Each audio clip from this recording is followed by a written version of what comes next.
নবীজির সাহাবী আবু হুরায়রা রাদিয়াল্লাহু আনহু বলেন, সুইলা রাসূলুল্লাহ সাল্লাল্লাহু আলাইহি ওয়াসাল্লাম আইয়ুল আমালি আফজালু, ওগো পয়গম্বর কোন আমল আল্লাহ তাআলার দরবারে সবচেয়ে উত্তম আমল, দামি আমল? কোন আমলটা আল্লাহ তাআলার কাছে প্রিয় আমল? দুনিয়ার সমস্ত আমলের চাইতে ভালো আমল, উত্তম আমল কোনটা? আমার পয়গম্বর বলেন, ঈমানুন বিল্লাহ। এক নাম্বার ঈমান গ্রহণ করা।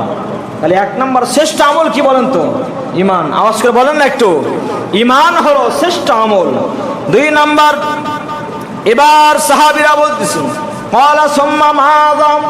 এক নাম্বার বুঝলাম ঈমান হলো শ্রেষ্ঠ আমল, আল্লাহর প্রতি তো ঈমান এনেছি। এবার বলেন তো ঈমানের পরে কোন আমল আল্লাহ তাআলার দরবারে দামি আমল? এবার পয়গম্বর বলতেছেন, ক্বালা আল জিহাদু ফি সাবিলিল্লাহ। আল্লাহু আকবার, আল্লাহু আকবার। দুই নাম্বার পয়গম্বর বলেন, জিহাদ, আল্লাহর রাস্তায় জিহাদ হলো শ্রেষ্ঠ আমল। দুনিয়ার কোনো মানুষ যদি জিহাদ করে শহীদ হইতে পারে, হাদিস শরীফে আছে, জান্নাতের ভিতরে আল্লাহ তাআলা তাকে সবুজ পাখি বানিয়ে রাখে। সুবহানাল্লাহ। জান্নাতের ভিতরে সবুজ পাখি বানিয়ে আল্লাহ তাআলা তাকে রাখেন। একজন সাহাবী, আমার পয়গম্বর সাল্লাল্লাহু আলাইহি ওয়াসাল্লাম বলেন, জিহাদ এমন একটা শ্রেষ্ঠ আমল, দুনিয়ার কোনো মানুষ যদি জিহাদ করে শহীদ হয়ে আল্লাহ তাআলার দিদারের কাছে, আল্লাহ তাআলার দিদারে চলে যায়, ইন্তেকাল শহীদ হয়ে যায়, শহীদ হওয়ার পর যখন সে তাকে কবরস্থ করা হয়, আল্লাহ তাআলার কাছে আল্লাহ তাআলা বান্দা বারবার বলতে থাকেন, এমনকি হাসরের ময়দানেও তিনি ডাক দিয়ে বলবেন, আল্লাহ জিহাদ করে শহীদ হয়ে তোমার কাছে আসছি, আবার আমার জীবন দাও, আবার শহীদ হব, আবার জীবন দাও, যতবার জীবন দিবা ততবার তোমার রাস্তায় জিহাদ করে শহীদ হব। সুবহানাল্লাহ। এজন্য জিহাদ হলো শ্রেষ্ঠ ইবাদত। আল্লাহ তাআলা বলেন, ওয়ালা তাকুলু লিমান ইয়ুকতালু ফি সাবিলিল্লাহি আমওয়াত বাল আহইয়াউ ওয়ালাকিন লা তাশউরুন। আল্লাহর রাস্তায় যারা জিহাদ করে শহীদ হয় তাদেরকে তোমরা মৃত বলিও না, বাল আহইয়াউ ওয়ালাকিন লা তাশউরুন, বরং তারা হলো জীবিত, তোমার সেটা অনুধাবন করতে পারো না। সুবহানাল্লাহ। তারা জীবিত, তাদেরকে মৃত বলিও না, কারণ জিহাদ করে যারা শহীদ হয় আল্লাহর কাছে দাম কম না বেশি? আওয়াজ করে বলেন তো, বেশি। মুসলমান ভাইরা আমার, এজন্য দুই নাম্বার আল্লাহর পয়গম্বর বলেন, গোটা পৃথিবীর মানুষের জন্য যেই সমস্ত ইবাদত আল্লাহ তাআলা দান করেছেন তার ভিতরে শ্রেষ্ঠ আমল হলো দুই নম্বরে আল জিহাদু ফি সাবিলিল্লাহ, আল্লাহ তাআলার রাস্তায় জিহাদ করা। এরপর সাহাবী ডাক দিয়ে বলতেছেন, ক্বালা সুম্মা মাযা? ওগো পয়গম্বর, এক নাম্বার বুঝলাম ঈমান হলো শ্রেষ্ঠ আমল, দুই নাম্বার বুঝলাম জিহাদ হলো শ্রেষ্ঠ আমল, সুম্মা মাযা? এরপরে কোন আমল আল্লাহ তাআলার দরবারে বেশি ভালো আমল, দামি আমল? ক্বালাম হাজ্জুন মাবরুরুন। আমার পয়গম্বর বলেন, তিন নাম্বার হজ হলো তামাম দুনিয়ার ভিতরে বান্দা বান্দীদের জন্য শ্রেষ্ঠ আমল। সুবহানাল্লাহ। উত্তম আমল হলো হজ। হজ্জুন মাবরুরুন, বারবার বলতে এক শব্দ, হজ্জে মাবরুর বলা হয় যে হজ সরাসরি রবের কাছে কবুল হয়ে যায়। বলেন সুবহানাল্লাহ।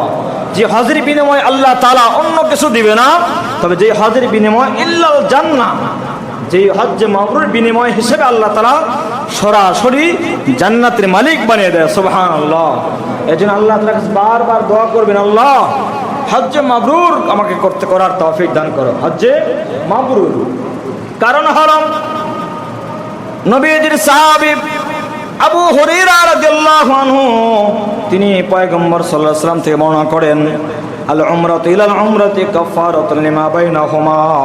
আমার পয়গম্বর বলেন, কেউ যদি দুনিয়ার কোনো মানুষ যদি একবার উমরা করে, আল্লাহ তাআলা তার জীবনের সমস্ত গুনাহগুলো মাফ করে দেয়।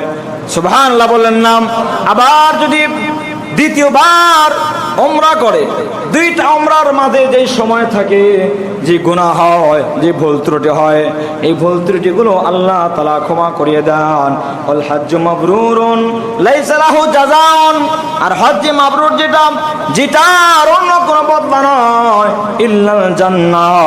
কারো হজ যদি আল্লাহর দরবারে কবুল হয়ে যায়, বিনিময় হিসাবে আল্লাহ তাআলা বিশাল জান্নাতের মালিক বানিয়ে দেয়। সুবহানাল্লাহ। কারণ হলো হাজী বান্দা যারা হয়, যাদের হজ কবুল হয়, হজ হলো কষ্টের একটা আমল। হজ করতে গিয়ে অনেক মানুষ মারা যায়। হজ করতে গিয়ে কষ্ট হয় কি হয় না বলেন তো? হজ একটা কষ্টের ইবাদত, বিনিময় হিসেবে আল্লাহ তাআলা ছোটখাটো কোনো জিনিস দিতে চায় না। আল্লাহ তাআলা বলেন ইল্লাল জান্নাহ, যার হজ কবুল হয়ে যায়, বিনিময় হিসেবে আল্লাহ তাআলা তাকে জান্নাতের মালিক বানিয়ে দেয়। আল্লাহু আকবার বলেন, আল্লাহু আকবার। তাহলে হজ্জে মাবরুর, এই জন্য আল্লাহর কাছে বেশি বেশি কি করা দরকার? দোয়া করা দরকার। সুবহানাল্লাহ বলেন না? হজ করার দ্বারা, উমরা করার দ্বারা আরো একটি ফায়দা হলো তাবিউ বাইনাল হজ্জ ওয়াল উমরাতি বাইনাহুমা ইয়ানফিয়ানিল ফাকরা ওয়াজ যুনুব কামা ইয়ানফিয়াল কিরু খাবাসাল হাদিদি ওয়াজ যাহাবি ওয়াল ফিদ্দাতি ওয়া লাইসা লাহু লিল হজ্জাতিল মাবরুরাতি সাওয়াবুন ইল্লাল জান্নাহ। আল্লাহু আকবার বলেন, আল্লাহু আকবার। হজকে উমরাকে তোমরা তোমাদের কি বানিয়ে নাও? অনুগামী বানিয়ে নাও। হজ এবং উমরাকে অনুগামী বানিয়ে, তার মানে হলো হজ উমরা তুমি বারবার করার জন্য কি করো? চেষ্টা করো, দোয়া করো, এটা অনুগামী বানিয়ে নাও। ফাইন্নাহুমা ইয়ানফিয়ানিল ফাকরা ওয়াজ যুনুব। আল্লাহ তাআলা পয়গম্বর বলেন, কেউ যদি হজ করে, উমরা করে, আল্লাহ তাআলা তার দরিদ্রতা এবং তার গুনাহগুলো বিমোচন করে দেয়। সুবহানাল্লাহ। জীবনে গুনাহগুলো কি করে দেয়? মাফ করে দেয়, অভাব দূর করে দেয়। সুবহানাল্লাহ বলেন না?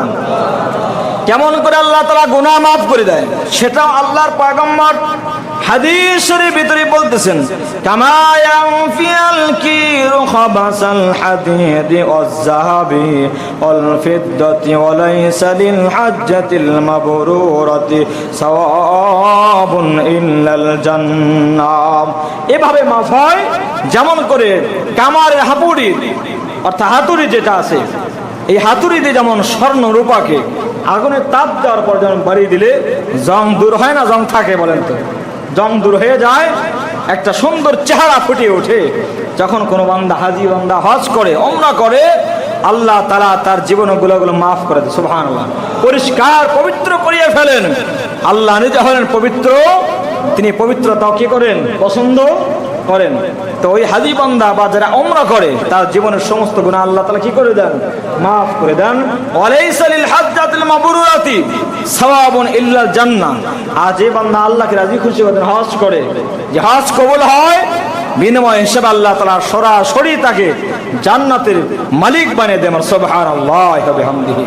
তাহলে হজ করার দরকার আছে না নাই? নিয়ত আছে তো ইনশাআল্লাহ। আমাদের মাঝে বহুত মানুষ আমরা আছি, অনেক টাকা পয়সা সম্পদ আল্লাহ তাআলা আমাকে আপনাকে দান করেছেন। কথা বলেন ঠিক কিনা? অনেক সম্পদ দান করেছেন, কিন্তু হজ করলে 5 লাখ বা 6 লক্ষ টাকার দরকার। এই টাকা আপনার আমার আছে, কিন্তু ওই যে মনে করে এত টাকা কিভাবে সম্ভব? এখন বলেন তো, যেই টাকাগুলো আল্লাহ তাআলা আপনাকে আমাকে মালিক বানিয়ে দিয়েছেন, আল্লাহ তাআলা দিয়েছেন না কে দান করেছেন? আল্লাহ তাআলা দান করেছেন। তাহলে আল্লাহর যা ধন সম্পত্তি, আল্লাহর ইবাদত করতে কোনো সমস্যা আছে? কোনো সমস্যা নয়। এজন্য যাদের উপর হজ ফরজ, আল্লাহর কাছে নিয়ত করে ফেলেন, ইনশাআল্লাহ আল্লাহ তাআলা কবুল করবেই করবে ইনশাআল্লাহ। যারা উমরা করার জন্য আগ্রহী, উমরায় যান ইনশাআল্লাহ। এটা আল্লাহ তাআলার কাছে খুব গুরুত্বপূর্ণ। কেউ যদি হজ না করে মৃত্যুবরণ করে, রাসূল করিম সাল্লাল্লাহু আলাইহি ওয়াসাল্লাম বলেন, সে ইহুদি হয়ে মৃত্যুবরণ করুক। তাই সে কি হয়ে মৃত্যুবরণ করুক? ইহুদি হয়ে মৃত্যুবরণ করুক, নাসারা খ্রিস্টান হয়ে সে মৃত্যুবরণ করুক। এটা হুমকি স্বরূপ। কথা বলেন ঠিক কিনা? এই জন্য আল্লাহ রাসূল সাল্লাল্লাহু আলাইহি ওয়াসাল্লাম বলেছেন, হজ যাদের ফরজ, দ্রুত হজের কাজ সেরে ফেলো। কারণ হায়াতের জিন্দেগি বলা যায় না কখন মৃত্যুর সময় চলে আসে।